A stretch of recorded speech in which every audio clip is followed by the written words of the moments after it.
the only way they can win is if they can control the narrative. And they've been able to control the narrative pretty well. Of course, they controlled the media when we used to have 3 news channels, ABC, CBS, and ABC, NBC, whatever it was. And then we had the morning newspaper. That was pretty simple. We got the morning news. We had 3 TV channels. That was it. Then cable TV came, and they kind of controlled that. But once the internet came, it's off to the races. And the truth, human beings want the truth. We naturally want the truth. What was that movie with Tom Cruise? It's like Jack Nicholson, you can't handle the truth. It's like we want the truth. We want to live in the truth. We don't want to live a lie. And so we know that. But for some reason, and I'll let you fill in the blank, they do not want us to have the truth. They don't want us to have freedom of speech. They say it's hateful. They say it's hurtful. They say it's dangerous. How dare they have that free speech because it's so dangerous? Well, what's dangerous about talking freely? What's the difference between animals and humans? Well, animals can talk. Humans can talk. Humans can exchange ideas. That is what we are. That is us as people. And we should be discussing. We should be learning. We should be challenging. Truth will be found through open and free discussion. But of course, we know, if you listen to this channel, if you're listening to me, you know that our speech has been suppressed. It's been censored. Obviously, by one side of the one ideology. Now, when we're talking, I'm talking about Twitter. Let's talk about Twitter. So on Twitter, where it's really gained steam. I didn't jump on Twitter for a long time, which, by the way, if you're not following me on Twitter, you should. It's just @1MarkMoss. It's the number 1 @1MarkMoss. I put a lot of daily play-to-play on there. Not play-to-play, play-by-play on there. So you should be following me on Twitter if you're not already. Instagram too, 1MarkMoss. But it's really grown by a lot. I didn't join Twitter until a couple years ago. And when it took, you know what it was? It was I was in Hawaii. It was January of 2018. I was on Oahu, and I woke up at like 7 in the morning to my phone going off. I'm like, what is this? It was like this weird like emergency alarm thing. And I look at it, and I have a message, and it says, inbound missile alert. This is not a test. Imminent threat, or something to that effect. Like, not a test, imminent threat, inbound missile. This is right when the whole thing with Trump and North Korea was going on, all that. And it was like, oh my gosh, like what what's this? And then my wife gets it. And we jump online, we turn on the TV, can't find anything. Jump online, can't find anything. My business partner at the time, he had a Twitter account, and he jumped on Twitter, and he was able to find all this information. And that was when I was like, okay, I better join Twitter. So I did. And now, you know, it's grown in popularity. But we've seen how important it's become. It's kind of this town square where ideas are shared really, really fast.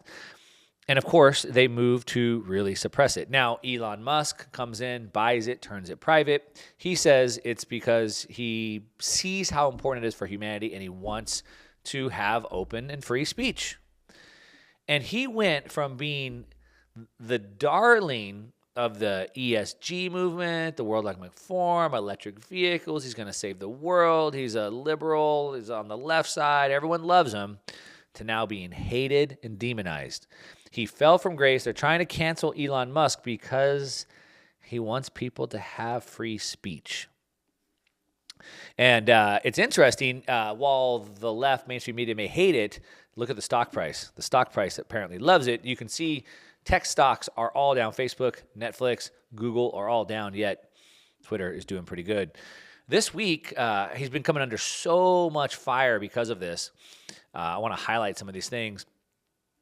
He's become under so much fire that he is now kind of saying, hey, look, you know what we're going to do? I want to come clean. I want to show you all the ways that Twitter has already been suppressing free speech. And so he announced that he is going to be releasing files on how the social media platform has already engaged in suppressing free speech. He said, quote, the Twitter files on free speech suppression soon to be published on Twitter itself. The public deserves to know what really happened. So what really happened? What happened in 2020 when the New York Post, one of the oldest news publications in the United States, published a story about Hunter Biden's laptop And was anyone that reposted that or talked about it was instantly deleted off of Twitter. Just got their accounts banned. New York Post got banned. What happened? Why did that happen? Who told them to do that? Now, we know through many polls that people said that it would have changed the way they voted had they had that information. You must have accurate information. You must have open and honest dialogue about that information if you're going to find the truth. People are like, well, free speech is dangerous because people are going to spread misinformation. No. Well, people might try, but through open discussion, it's very easy to find out who is spreading misinformation or what's wrong and what's right. A lot of times I'll be on Twitter and I'll see someone post something, and I'm sure you guys see it all the time, something sensational, something controversial, conspiratorial, and you're like, ooh, I should repost that. But then I'll look through the comments, and like, people are like debunking it. Oh no, that's an old picture. That's from old date. Oh, this didn't happen, whatever it is. And like, very quickly, you can find out if it's true or not if you spend a little bit of time.